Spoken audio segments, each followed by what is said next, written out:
주님의 동행을 약속받은 사람, 주님의 동행을 약속받은 사람이라는 제목으로 하나님 말씀 전하겠습니다. 여러분, 사자성어 중에 근묵자흑이라는 말 아십니까? 아시는 분 한번 손 들어보세요. 근묵자흑이 무슨 뜻이죠? 오, 알어? 아는 친구들이. 근데 잠깐만, 지금 자신 있게 손드는 친구 말고 남들이 손드니까 나도 한번 손들어 보겠다 이렇게 손드시면 안 되고, 제가 시켜볼 수도 있잖아요. 근묵자흑, 이 사진을 보면 조금 이렇게 유추가 될 수도 있는데, 이런 뜻이에요. 그대로 직역하면 검은 먹을 가까이 하다 보면 자기도 검게 물든다, 이런 거죠. 붓글씨를 쓸 때 우리가 이 먹을 갈아서 먹물을 만듭니다. 근데 그 먹을 갈 때 너무 가까이 해서 잘못하면 이게 내 옷에, 검은 먹이 내 옷에 묻어서 나도 검게 된다, 뭐 이런 뜻이에요. 이게 다시 말하면은 이 사자성어가 의미하는 바는 이런 거예요. 나쁜 사람을 가까이 하면 나도 나쁜 버릇에 물든다, 이런 말씀이에요. 그런데 이 사자성어를 성경적으로 바꾼 표현이 하나 있더라고요. 이런 거 보셨어요? 근주자복입니다. 아마 이건 처음 들어보셨을 거예요. 근주자복. 시편 73편 28절에 이렇게 기록합니다. 하나님께 가까이 함이 내게 복이라. 주님을 가까이 하는 것이 복이다, 라는 말입니다. 여러분, 그럼 왜 주님을 가까이 하는 게 복되다고 할까요? 하나님을 가까이 하면 하나님께 물들기 때문입니다. 하나님 가까이 하면 하나님을 닮아가기 때문입니다.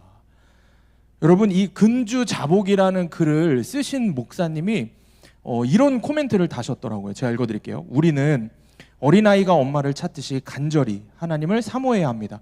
주님을 믿어도 그만, 안 믿어도 그만이라는 생각은 버려야 합니다. 주님 없이, 말씀 없이, 기도 없이는 하루도 살 수 없는 사람이 진정 하나님을 가까이 하는 사람, 가장 큰 복을 누리는 사람인 것입니다.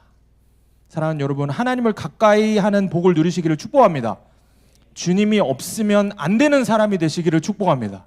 말씀이 없고 기도가 없으면 하루도 살 수 없는 사람, 그래서 우리 예수님과 친밀하게 동행하는 게 내 삶의 가장 큰 복이구나 여기면서 사는 여러분 되시길 주님의 이름으로 축원합니다. 여러분, 그러면 또 이런 말이 있어요. 오늘 어려운 말도 계속 얘기하는데, 맹모삼천지교. 이거는 설교 때 여러 번 들어봐서 아는 친구들이 많이 있을 거예요. 맹모삼천지교, 맹자의 어머니가 3번 이사를 했다, 이런 뜻이거든요. 여러분, 이게 무슨 이야기인지 혹시 아세요? 맹자가 누군지 아세요? 맹자는 공자와 더불어서 중국에서 가장 추앙받는 대표적인 철학자가 맹자입니다. 그런데 이 맹자가 어렸을 때 맹자의 집이 어디 있었냐면은 묘지 근처에 있었어요. 공동묘지 근처에 있었어요. 그러니까 맹자가 뭐를 보고 자라요? 곡을 하고 장사를 지내고 노래를 부르고 하는 이런 거, 장사를 지내는 모습을 자꾸 보고 자라니까 집에 와서 자꾸 그걸 흉내내고 사는 거예요. 어린 맹자가. 그러니까 맹자 어머니가 여기는 내가 자식을 살게 할 곳이 아니다, 내 자식 데리고 살 곳이 아니다 하고 시장 근처로 이번에는 이사를 갔어요. 2번째 이사를 갔어요. 3번 이사를 갔다 그랬죠. 2번째 이사를 간 곳이 시장 근처였어요. 그러니까 이 맹자가, 어린 맹자가 또 뭘 보겠어요? 뭘 하는 걸 보겠어요? 시장에서 장사하는 걸 보겠죠. 장사하는 모습을 보고 또 그대로 따라하는 거예요. 그러니까 그 흉내를 내니까 맹자 어머니가 또 얘기하는 거예요. 여긴 내 아들을 키울 때가 아니구나. 그리고 이번에는 학교 근처로 이사를 했습니다. 그랬더니 그제서야 맹자가 공부를 하더라, 라는 이야기입니다. 실제로 그래서 맹자가 잘 성장해서 큰 학자로 이름을 널리 알리게 됐다라는 거죠. 이 맹모삼천지교가 주는 의미는 주변의 환경에 따라서 내가 변할 수 있다는 거예요. 가까이 있고 자주 보는 것이 무엇이냐에 따라서 사람도 자연스럽게 그걸 보고 배우는 겁니다. 좋은 것을 가까이 하고 좋은 것을 보고 좋은 것을 따라 하려고 해야 한다라는 의미입니다. 사랑하는 여러분, 그럼 여러분은 누구를 가까이 하면서 살고 계십니까? 여러분 옆에 누가 살고 계십니까? 여러분, 하루의 삶을 살면서 누구를 가장 많이 여러분 마음에 품고 있습니까? 무엇을 여러분 마음에 가장 많이 품고 살고 있습니까? 세상입니까? 예수님입니까? 하루를 살면서 세상의 것들로만 가득 채워서 보낸다고 하면은 그 사람은 세상을 닮은 사람, 철저한 세상 사람이 되는 겁니다. 하루를 보내면서 예수님만 바라보고 예수님에 대한 생각으로 가득 채우는 사람, 예수님을 닮아가는 사람, 예수님의 사람이 되는 것입니다. 지금 제가 드리는 이 말씀은 여러분 잘 생각하셔야 돼요. 관념적인 이야기가 아닙니다. 두루뭉실한 이야기를 지금 오늘 여러분들에게 드리는 게 아닙니다. 교리적인 성경적인 해석을 이야기하는 게 아닙니다. 여러분, 오늘 우리가 나눌 말씀은요, 실제입니다. 실제입니다. 교리가 아니라 실제입니다. 정말 여러분이 예수님과 함께 살아야 됩니다. 여러분, 정신 똑바로 차리고 잘 들으셔야 돼요. 교리적인 이야기가 아니라고 했습니다. 목사님이니까 여러분들에게 하는 권면이 아닌 겁니다. 실제입니다. 실제로 여러분 예수님과 살아야 됩니다. 예수님 옆에 여러분이 살아야 되는 거예요. 여러분, 지금 제가 드리는 이 말씀을 정말 꿈꿔본 적이 있으십니까? 정말 그럴 수 있다라고 생각을 해본 적 있습니까? 정말 예수님과 함께 산다고, 예수님 바로 옆에서 산다고, 24시간 예수님과 동행해야 된다라는 슬로건을 많이 봤을 텐데, 정말 24시간 동안 예수님과 함께 살 수 있다고 여러분 믿으십니까? 여러분 정말 그게 실제가 될 수 있다고 생각하십니까? 여러분 가운데 지금 제가 오늘 앞으로 나눌 이 말씀들이 이 영적인 진리가 깨달아지고 정말 실제가 되는 사람이 있다면은, 잘 들어보세요. 정말 그것을 믿는 사람이 있다면은, 정말 고지고대로 정말 그럴 수 있구나라고 생각하는 사람에게는 세상 모든 그리스도인들이 갖고 있는 고민이 있는데, 그 고민 한 가지가 있는데 그걸 해결할 수 있는 열쇠를 가진 사람이 됩니다. 모든 그리스도인들이 품고 있는 문제, 모든 그리스도인들이 갖고 있는 고민이 뭘까요? 뭘까요? 조금 이따가 말씀드릴게요. 자, 보통 일반적인 교회에는 사역자들이 월요일에 쉽니다. 근데 이제 우리 교회는 좀 다르게 월요일 날 쉬지 않습니다. 월요일 날 쉬지 않고 화요일 날 쉽니다. 월요일 날 출근을 합니다. 그 주일을 보내고 바로 그 다음 날 월요일에 나와서 바로 그 다음 주 설교를 미리 준비를 하기 시작합니다. 한 주를 시작하면서 설교를 준비하기 시작하는 거예요. 이번 주에도, 그러니까 지난주죠. 오늘 주일이 시작이니까 지난주 월요일 날 이제 사역자들이 함께 모여서 설교를 준비했습니다. 우리 교회는 큐티인으로 큐티하는 교회이기 때문에 온 세대가 다 같은 본문으로 말씀을 전하죠. 말씀을 듣죠. 그래서 공통으로 정해진 그 다음 주일 본문 말씀을 각자 이제 연구하고 묵상하고 설교의 틀을 각자가 이제 짜옵니다. 그럼 이제 사역자들이, 목회자들이 모여서 함께 그 이야기를 나눕니다. 저도 열심히 오늘 설교의 본문으로 주예를 하고 뭐 원어도 살펴보고 분석도 해보고 뭐 배경도 좀 공부해보고 묵상하고 기도하고 하면서 설교의 틀을 짰어요. 그리고 이제 최 전사님하고 함께 나눴습니다. 그런데 유독 다른 주와 다르게 이번 주 설교에는, 오늘 본문의 말씀은 설교의 구조가 너무 명확해서 틀이 잘 짜여지는 거예요. 그럴 때가 있어요. 딱딱 설교를 잘 할 수 있게끔 구조가 잘 되어 있는 그런 본문들이 있습니다. 그럴 때는 어떠냐면은 정말 하나님 너무 사랑해요. 정말 주님 살아계신 것 같고 너무 감사한 거예요. 막 하늘이 열리는 것 같고 막 너무 감사한 거예요. 물론 그 주일날 그렇다고 설교가 잘 되는 거는 주님 손에 있지만, 내가 또 열심히 노력을 했고 주님이 은혜를 주셔야 되지만, 어쨌든 기본적으로 설교를 준비를 할 때 월요일날 기쁨으로 한 주를 이제 시작을 하는 거죠. 그런 경우에 이번 주가 그랬어요. 그래서 설교자들이 함께 모여서 이야기를 하는데, 그런 경우에는 또 어떠냐면요, 그런 본문이 있으면 신기하게 설교자들이 각자가 다른, 저희들이 보통 한 10개 정도 되는 주석과 그런 자료들을 보거든요. 10개 정도 되는, 굉장히 많이 보는 거예요, 여러분. 그렇게 10개 정도 되는 거를 보고 번역본도 한 8개 정도 되는 번역본을 놓고 각자가 자기가 이제 묵상한 대로 자기에게 주신 영성대로 이제 준비를 하죠. 그런데 이렇게 본문의 틀이 잘, 구조가 잘 짜여진 본문들은 모여서 이야기하면 놀랄 정도로 다 비슷해요. 구조나 이런 것들이 구속사로 해석이 막 돼요. 그래서 또 이번 주에도 이제 지난주에도 월요일날 최전사님하고 나누는데 최전사님이 준비를 잘 해오신 거예요. 제 생각하고도 거의 비슷한 거예요. 최전사님이 막 기분이 좋아서 막 이제 막 말씀을 나누셨어요. 저는 이런 구조로 묵상을 했습니다. 목사님 어떠세요? 그러니까 저도 이제 저랑 똑같다고, 거의 비슷하다고 묵상을 나누는데, 그러고 나눴어요. 그러고 났는데 이상하게 제 마음이 계속 불편한 거예요. 그래서 한참을 그렇게 설교 구조를 이야기하고 최전사님하고 나서 이야기를 하고 나서 최전사님한테 제가 이야기를 했어요. 나는 좀 다시 묵상을 해야 될 것 같아요. 아무래도 내가 준비하고 내가 묵상한 것과 성령님께서 우리 청년들에게 하시고자 하는 말씀이 조금 다른 것 같다고. 그럼 이제 어떤지 아세요? 이제 모임은 끝났어요. 최전사님은 딱 구조가 잡혀서 이제 일주일 동안 계속 묵상하면 돼요. 이제 찬양을 부르면서 흥얼거리면서 기쁨으로 기도를 하고 묵상을 하시겠죠. 채워 나가겠죠. 여러 가지 약재료들을 묵상하고 하면서. 저는 어떨까요? 주님 살려주세요, 이 기도만 나오는 거죠. 마음이 무거운 거예요. 무거운 마음으로 모임을 마치고 전사님하고 이제 식사를 하러 가는데 제 안에서 이런 고백이 나오는 거예요. 그래, 내가 우리 청년들에 대해서 아는 것보다 성령님이 우리 청년들의 일거수일투족을 다 알고 계시니까 어떤 말씀을 전해야 할지 성령님께 계속 물으면 성령님께서 정확한 답을 말씀해 주실 거야. 이제 그러고 나서 문득 드는 생각이 있어서 주성 회장한테, 박주성 회장한테 이제 연락을 했어요. 지난주에 이제 그 전주에 3부 예배, 그 전날이죠.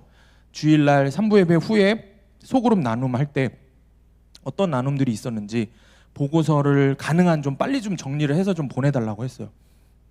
그럼 이제 주성 청년이 빨리 이제 급하게 보고서를 정리를 해서 저한테 보내줬어요. 여러분들이 뭐라고 나누는지 보고서가 다 올라오거든요. 그러니까 쓸데없는 거 나누면 안 돼요. 알겠죠? 제가 다 보고 있어요. 설교를 이렇게 했는데 저렇게 나누면 안 되는 거죠. 그래서 그걸 이제 보고 있는데 읽어보면서, 보고서를 읽어보면서 깨닫게 된 거예요. 오늘도 한 청년의 고백을 제가 읽어드리도록 하겠습니다. 어느 청년인지는 제가 이야기하지는 않을게요. 이니셜만 이야기할게요.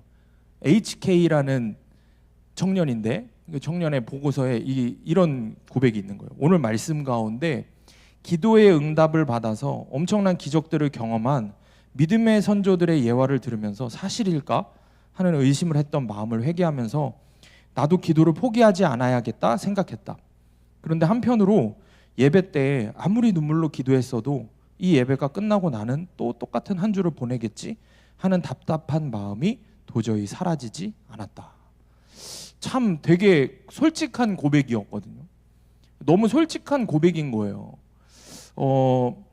여러분, 이 청년이 하는 이 고백이, 아니 이 고민이 바로 아까 이야기했던 제가 모든 그리스도인들이 품고 있는 바로 그 고민 아닙니까?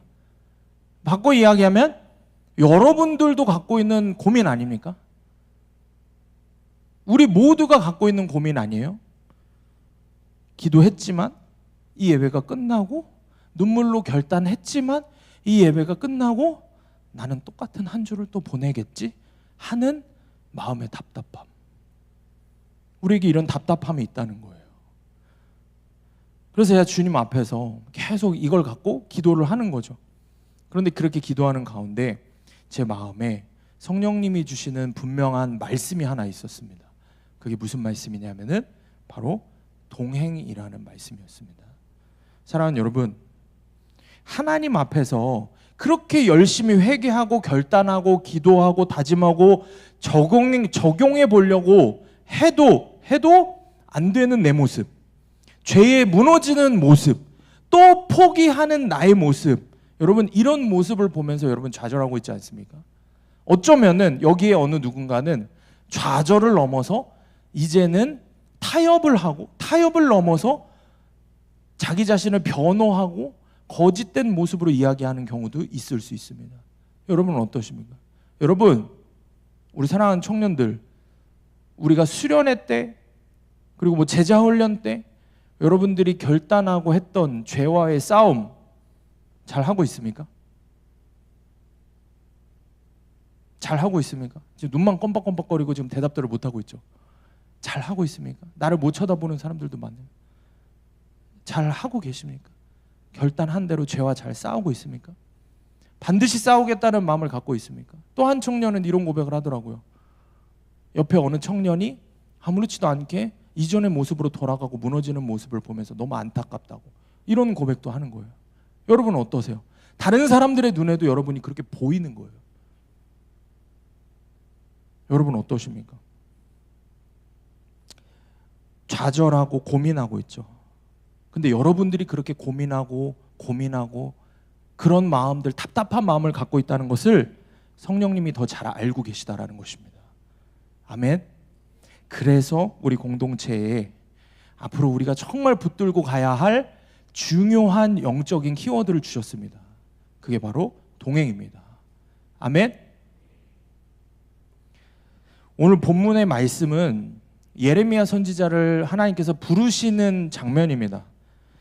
예레미야 선지자를 부르신 이유는 임박한 하나님의 심판을 알리기 위해서요. 타락한 이스라엘 백성들이 하나님께 돌이키게 하려고, 회개하게 하려고 영혼 구원의 도구로 하나님 복음을 선포할 메신저로 예레미야 선지자를 부르셨습니다. 그래서 오늘 본문에서 반복해서 등장하는 표현이 있는데 바로 예레미야에게 하나님의 말씀이 임했다라는 표현이 반복해서 등장을 합니다. 하나님께서 예레미야 입술에 하나님의 말씀, 회개의 말씀, 복음의 말씀을 담아주신 겁니다. 그래서 이 말씀을 전하면서 이 사명을 예레미야가 감당을 해야 되는 거예요. 그런데 문제는 뭐죠? 영혼 구원의 사명을 맡겨주셨는데 예레미야 자신의 영혼 구원뿐만 아니라 자기의 민족의 영혼 구원을 위한 사명을 주셨는데 예레미야의 태도는 어떻습니까? 오늘 본문의 6절 말씀 다 같이 읽어보겠습니다. 시작.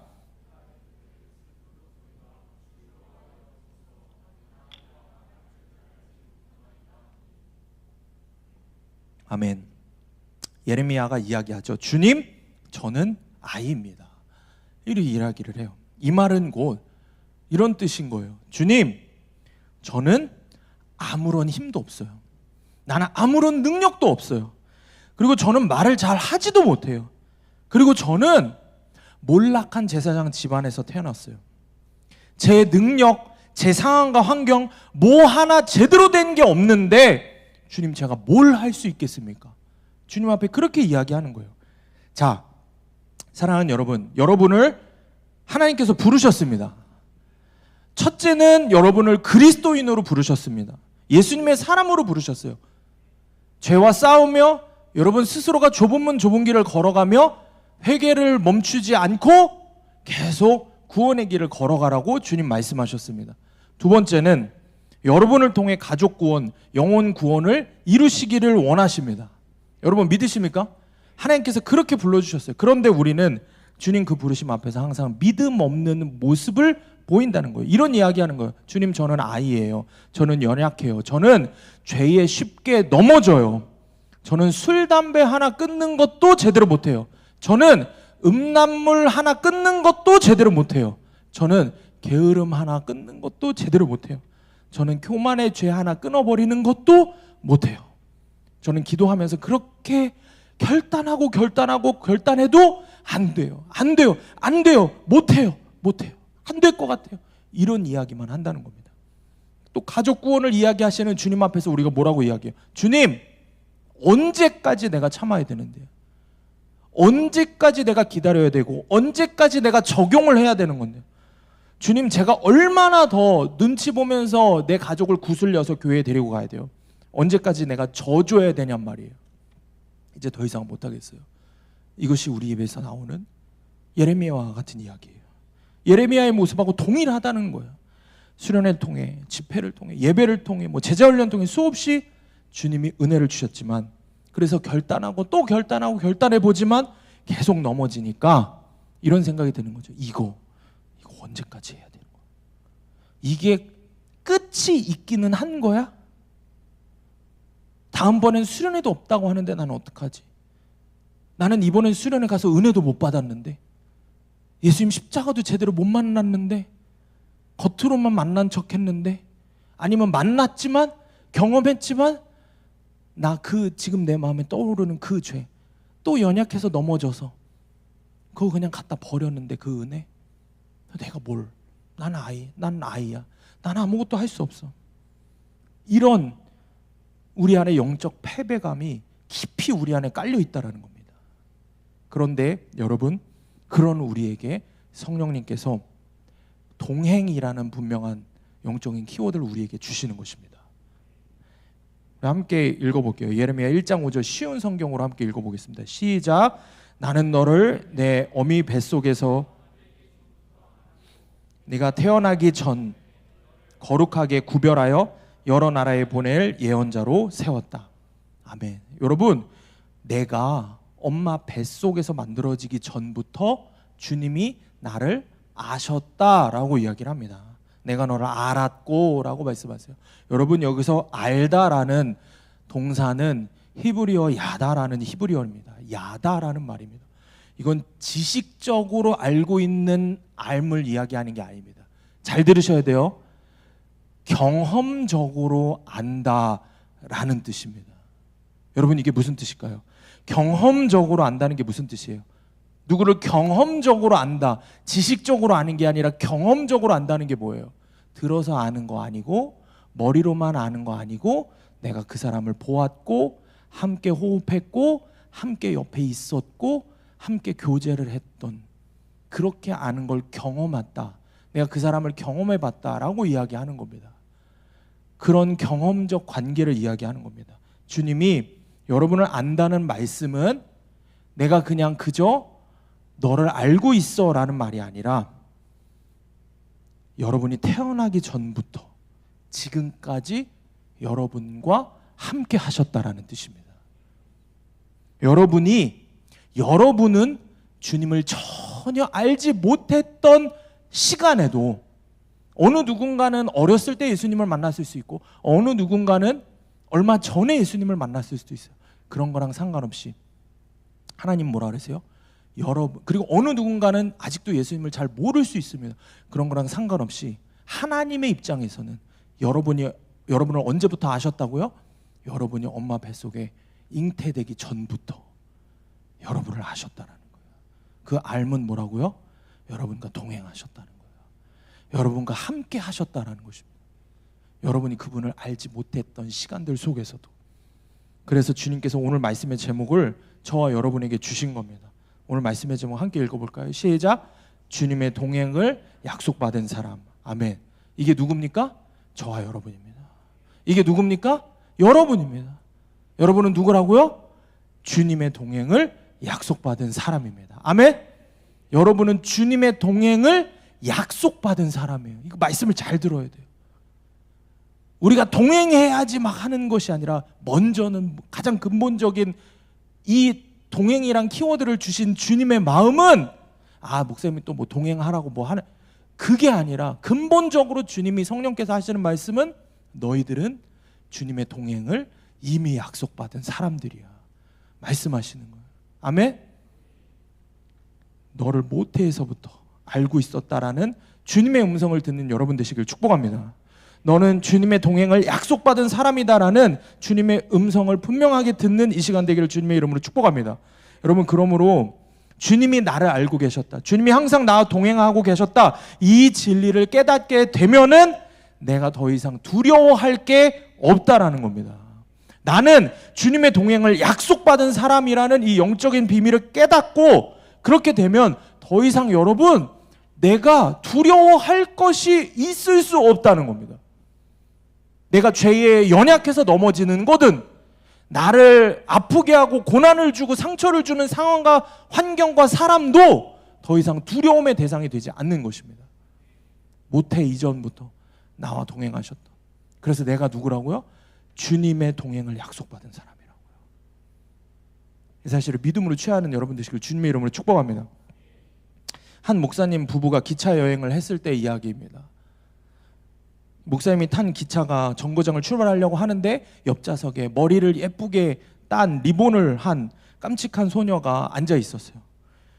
목사님이 너무 이뻐서 이렇게 쳐다보는데 이상한 점이 하나 있는 거죠. 이 어린 꼬마가 보호자 없이 혼자 기차에 앉아 있는 거예요. 그것도 이상한데 이제 기차가 출발을 했는데도 여전히 혼자 앉아 있는 거예요. 그런데 더 이상한 건 뭐예요? 기차가 역에 머물 때마다 이 아이가 자꾸 어딘가를 갔다 오는 거예요. 근데 갔다 오면서 아이는 갔다 올 때마다 얼굴에 미소가 지어지는 거예요.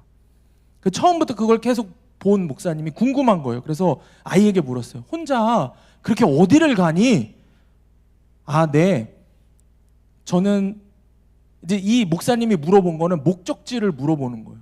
너 어디 혼자 그렇게 가고 있니? 물어보니까 아, 저는 이 기차가 있는 마지막까지 가는 종점까지 가요. 아니, 그 먼 거리를 혼자 간다고? 너 무섭지 않아? 어린아이가 그런 데 가는 거 혼자 가는 건 정말 위험한데 너 부모님은 어디 계시니? 너 왜 혼자 다니니? 그렇게 질문을 하니까 아이가 웃으면서 뭐라고 대답을 합니까? 혼자라니요. 이 기차를 운전하는 운전수가 우리 아빠인데요.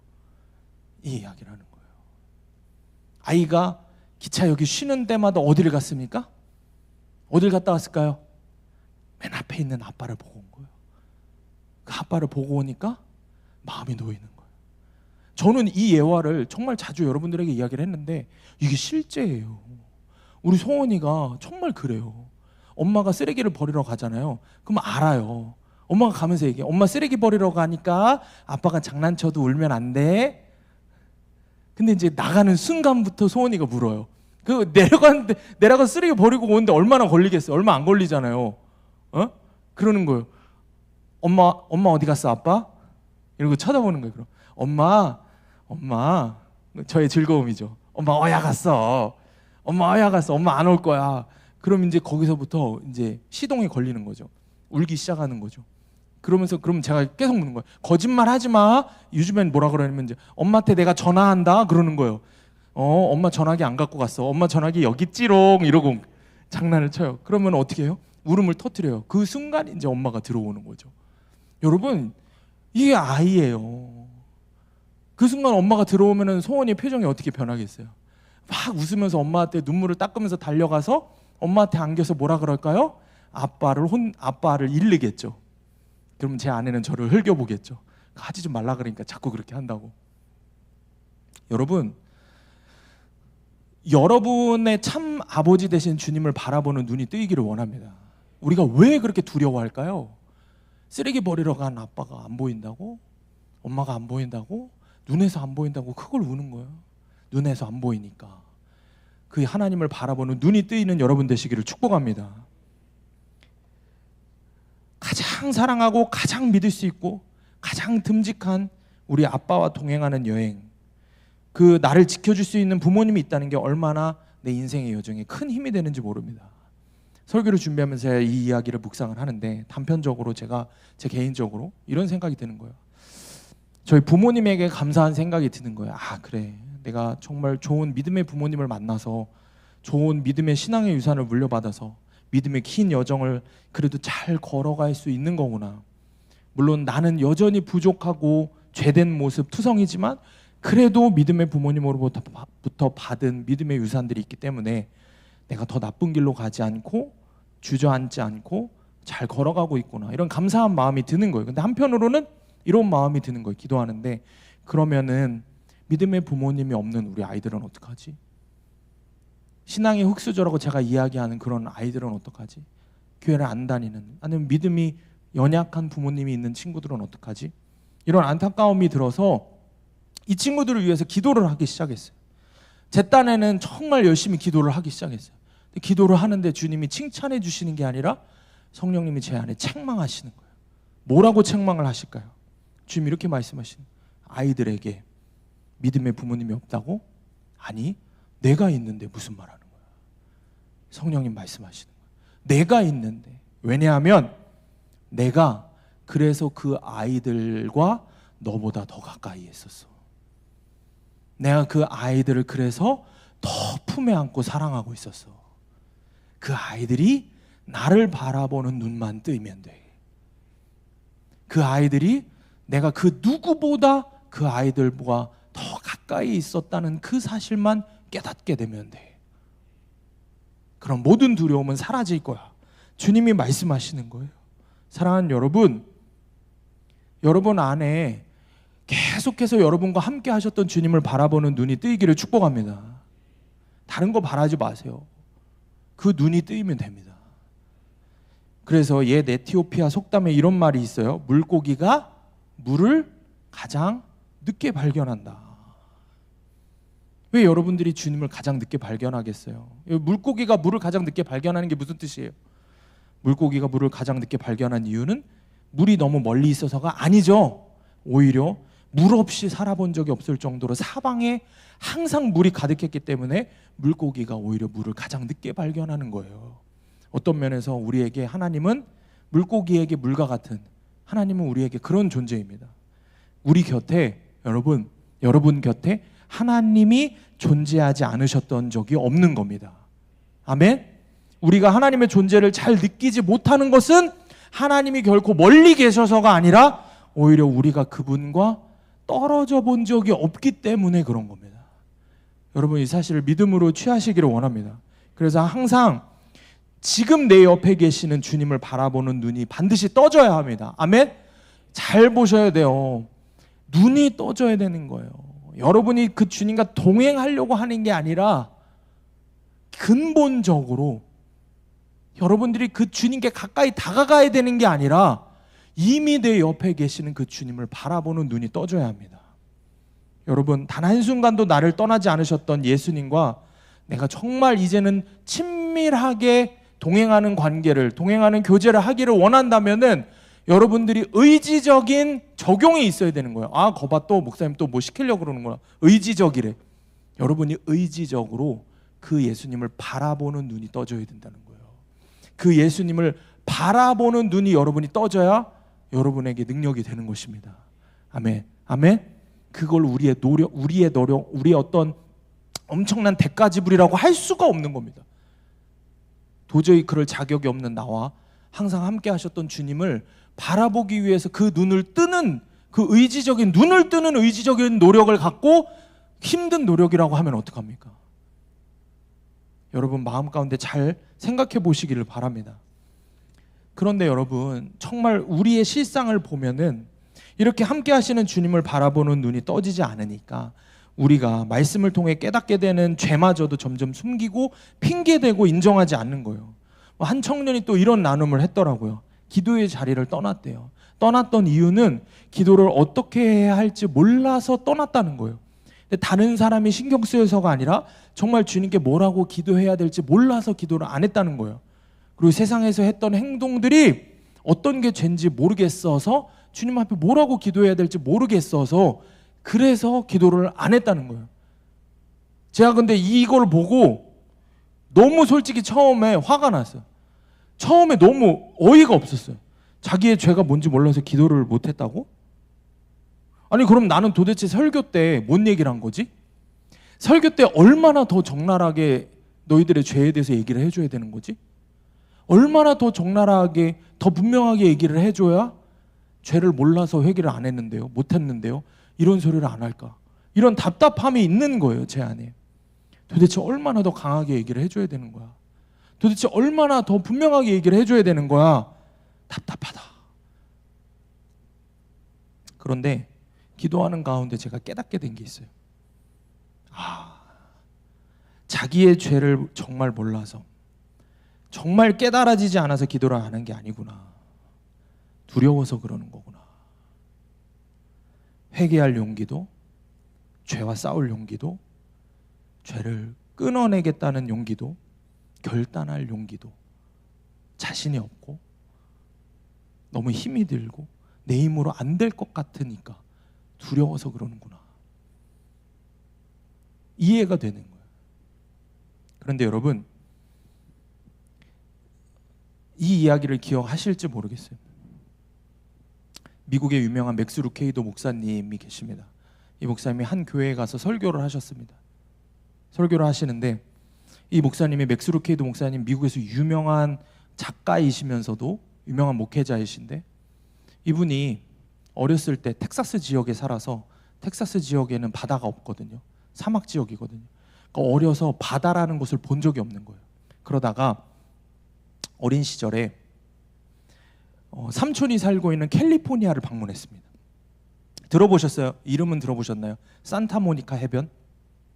캘리포니아의 너무 아름다운 해변이거든요. 근데 그 해변을 방문을 했습니다. 근데 그곳을 보고 바다라는 곳을 실제로 처음 본 이 어린 맥스 루케이도가 너무 놀란 거죠.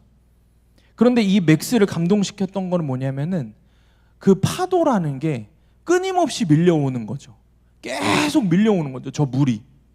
이게 놀라운 거예요. 그래, 그 파도를 계속 보고 있는 어린 맥스를 보고 삼촌이 이런 이야기를 던지는 거예요. 맥스, 너 그거 아냐? 저 파도가 저렇게 계속 엄청난 파도들이 오는데 오늘 밤에도 계속 파도가 밀려온다? 그러니까 어린 맥스의 생각에 무슨 생각이 들까요? 말이 돼요? 물이 그렇게 어떻게 끝없이 있어요? 그러니까 바다를 처음 보니까 이게 이해가 안 되는 거예요. 물이 계속 밀려오는 게 이해가 안 되는 거죠. 그러니까 삼촌이 웃으면서 이야기하는 거예요. 너 그거 아냐? 1000년 전에도 이 바닷가에 이 파도가 똑같이 밀려왔었다? 그러니까 이 어린 맥스가 장난치지 말라고. 어떻게 그렇게 많은 물이 있냐고. 어디서 그렇게 물이 오냐고. 어린 아이가 모르는 거, 이해를 못하는 거예요. 그러니까 삼촌이 더 너무 재미가 있어서 또 이렇게 얘기해요. 너 그거 아냐? 너가 죽고 나서 1000년 뒤에도 이 파도는 계속 밀려온다? 알고 있어? 그 맥스가 뭐라 그래요? 삼촌 너무 장난치지 말라고, 못 믿겠다고. 그렇게 이야기를 나누고 나서 이 어린 맥스가 삼촌한테 이야기하는 거예요. 그럼 저 파도에 한번 들어가 봐도 되냐고. 그래서 이제 어린 맥스가 처음으로 바닷가 안으로 몸을 던져보는 거예요. 몸을 던지려고 파도 안으로 몸을 들어가는데 그 파도를 맞으니까 이 어린 맥스가 놀란 게 뭐냐면 너무 그 물살이 세서, 그 파도가 세서 자기 몸에 붙어있던 많은 그 모래 백사장에서 묻어있던 모래들이 한 번에 씻겨져 나가는 거예요. 이걸 보는 거예요. 그리고 놀라는 거예요. 그렇게 계속 하루 종일 맥스는 그 바닷가에서 그렇게 놀랐어요.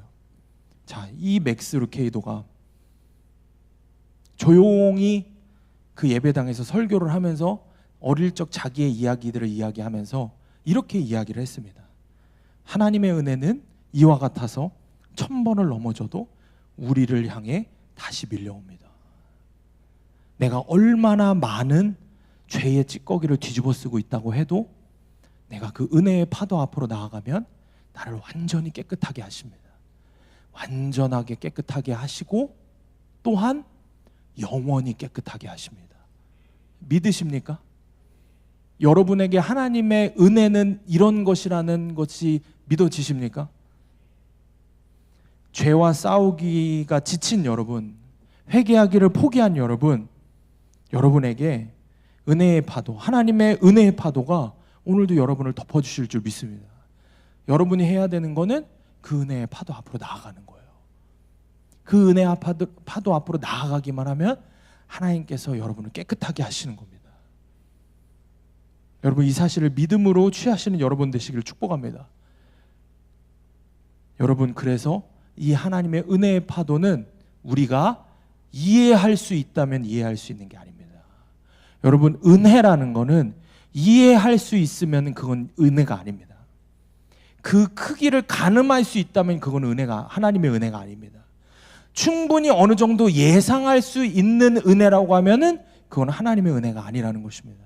하나님의 은혜는 우리가 감히 상상하지 못할 나의 더러운 죄까지도 온전히 깨끗하게 하시고 영원히 깨끗하게 하시는 하나님의 은혜입니다.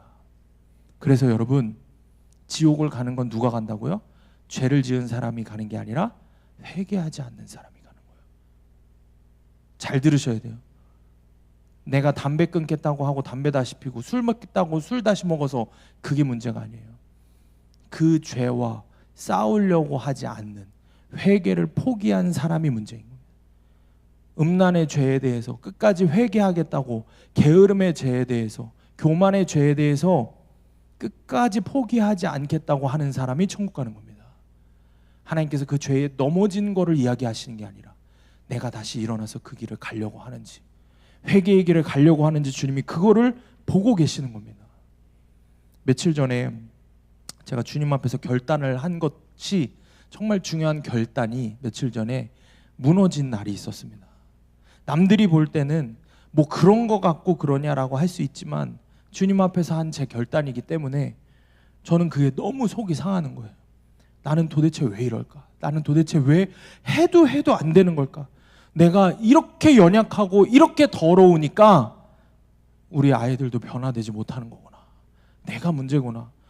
오전에 큐티를 하면서 그 죄에 대해서 깨닫고 하나님 앞에서 울고 싶지도 않는 거예요. 그냥 비참해서.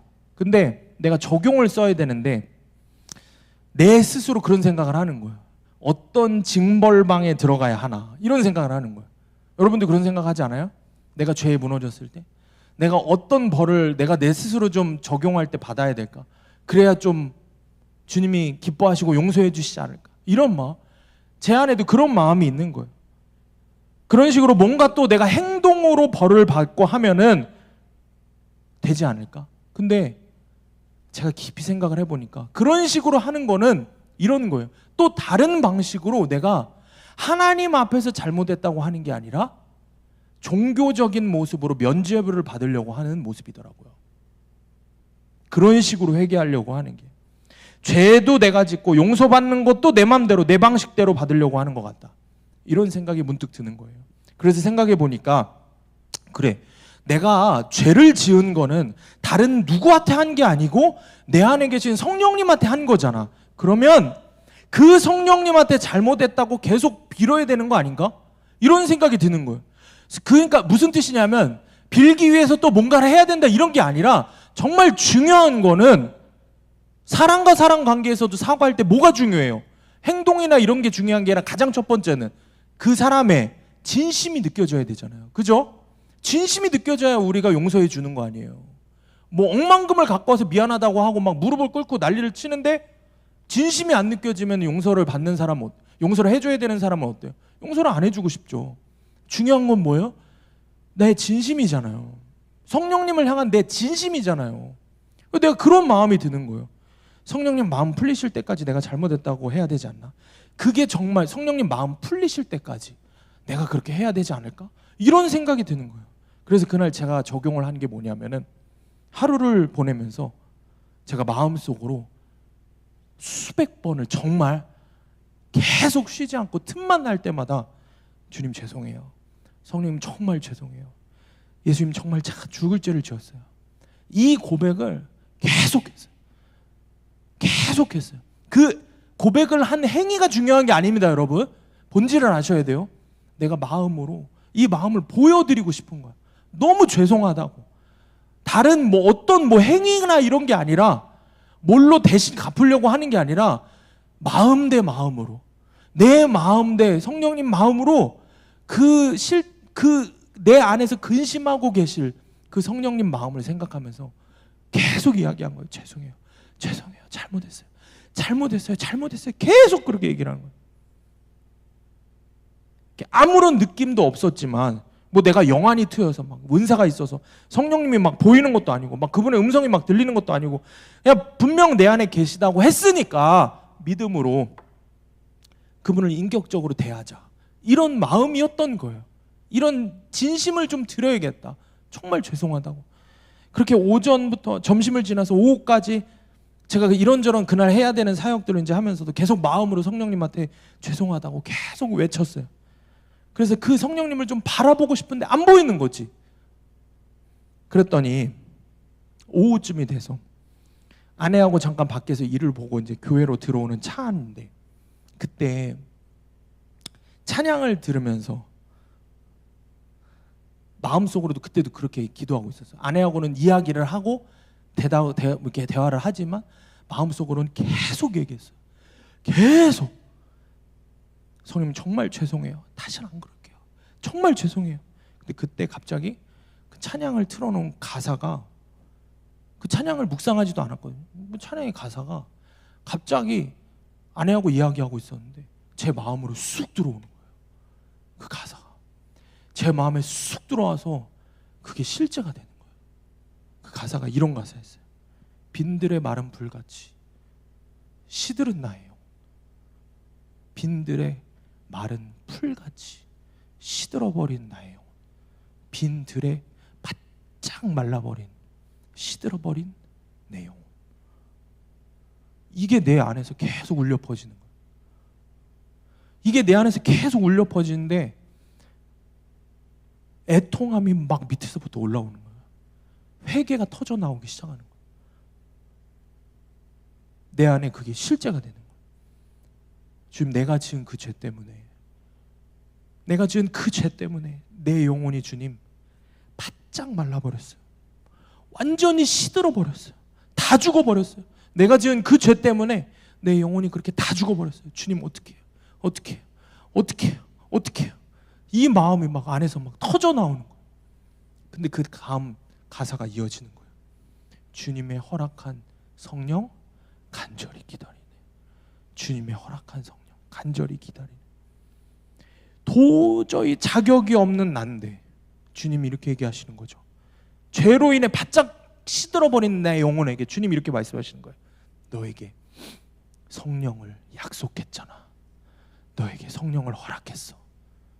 너에게 성령을 허락했어. 제가 그 안에서 고백이 나오는 거예요. 그 귀한, 아이고 주님, 아이고 주님, 그 귀한 성령을 내 안에 허락하신다고. 내 안에 허락하신다고. 그럴 수 없는데, 그럴 수 없는데 계속 그 고백이 나오는 거예요. 가물어서 메마른 땅에 단비를 내리시듯 성령의 단비를 내려서 나에게 뭐라 그러시냐면 마지막에 새 생명 줄 거야 말씀을 하시는 거예요. 하루 동안 그렇게 애통하게 주님 바라보고 제가 한 게 뭐가 있어요? 아무것도 없어요. 여러분, 정말 내 마음으로 정말 내가 지은 그 죄가 너무 싫어서 제가 뭐 그거랑 싸우겠다고 막 결단했어요? 그럴 깜냥도 못 되고 그럴 믿음도 못 된 거예요. 그 순간에는 그런 의지도 없었어요. 그런데 내 안에 계신 예수님, 내 안에 계신 성령님, 그 성령님한테 너무 죄송한 마음만 계속 품은 거예요. 죄송해요, 잘못했어요. 그러니까 주님이 반나절이 지나서, 하루가 지나서 제 마음에 찬양의 가사를 통해서 말씀하시는 거예요. 제 존재를 깨닫게 하시고 빈들의 마른 풀같이 시들어버린 내 영혼이라고. 근데 그런 나에게 주님의 약속한 성령을 간절히 기다리라고, 성령을 주시겠다고 주님 말씀하시는 거예요. 제가 그 안에서 얼마나 울고 회개하게 됐는지 몰라요. 다시 주님을 바라보게 하신 겁니다. 오늘 본문의 8절 말씀입니다. 공동번역으로 함께 읽겠습니다. 시작. 사람을 두려워하지 마라. 내가 늘 옆에 있어 위험할 때면 건져주리라. 이는 내 말이라 어김이 없다. 이런 말씀이에요. 두려워하지 말아라. 죄로 인해 넘어졌다고 두려워하지 말아라. 고난이 찾아왔다고 두려워하지 말아라. 왜? 내가 늘 네 옆에 있을 거야. 네가 위험할 때면, 네가 언제든지 위험할 때면 내가 너를 건져줄 거야. 내 말이야. 절대 어겨지지 않는 진리야. 내가 너를 그렇게 구원할 구원자야. 주님 말씀하시는 거예요. 사랑하는 여러분, 여러분의 어떠함과 상관없이 여러분 옆에 늘 계시겠다고 하는 주님의 약속을 믿으시기를 축복합니다. 여러분 옆에서 늘 여러분을 구원해 주겠다고 하시는 예수님의 약속을 믿으시기를 축복합니다. 여러분 잊지 마세요. 여러분은 주님의 동행을 약속받은 사람입니다. 아멘? 여러분, 그렇기 때문에 주님의 동행을 약속받은 사람이기 때문에 오늘 말씀이, 목사님 말씀이 굉장히 힘을 주시는 말씀이네 이러고 끝내버리면 아무 의미가 없습니다. 그렇기 때문에 그 주님을 바라보는 눈이 떠져야 돼요.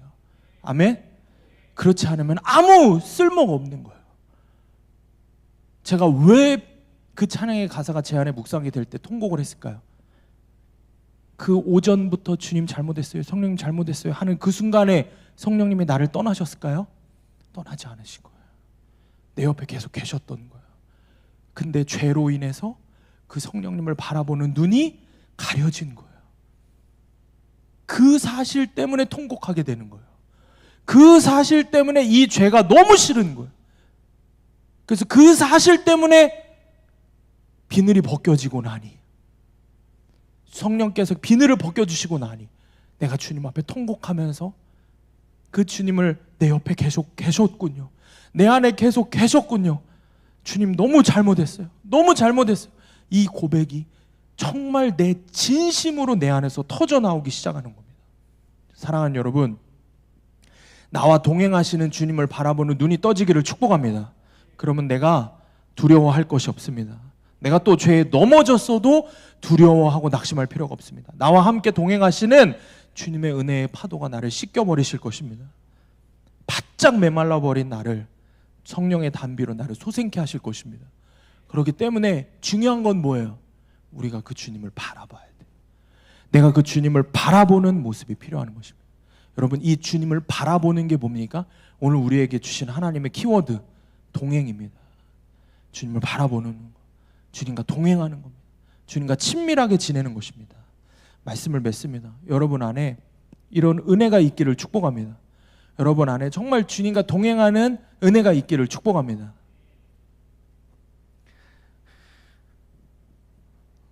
마지막 말씀, 히브리서 12장 2절 함께 읽습니다. 시작. 믿음의 주요. 아멘. 자, 쉬운 성경이 이렇게 기록합니다. 시작.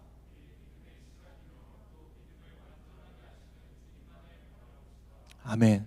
자, 우리에게 믿음이 필요할 텐데 그 믿음이 누구로부터 온다고요? 예수님으로부터 온다고요. 예수님이 우리 믿음의 시작이요 완성자이세요. 시작은 내가 했는데 주님이 완성해 가시는 것도 아니고, 시작은 주님이 하셨는데 내가 완성해 가는 게 아닙니다. 믿음의 처음과 끝은 누구라고요? 오로지 예수님이에요. 그래서 우리가 해야 되는 것은 예수님을 바라보는 거예요.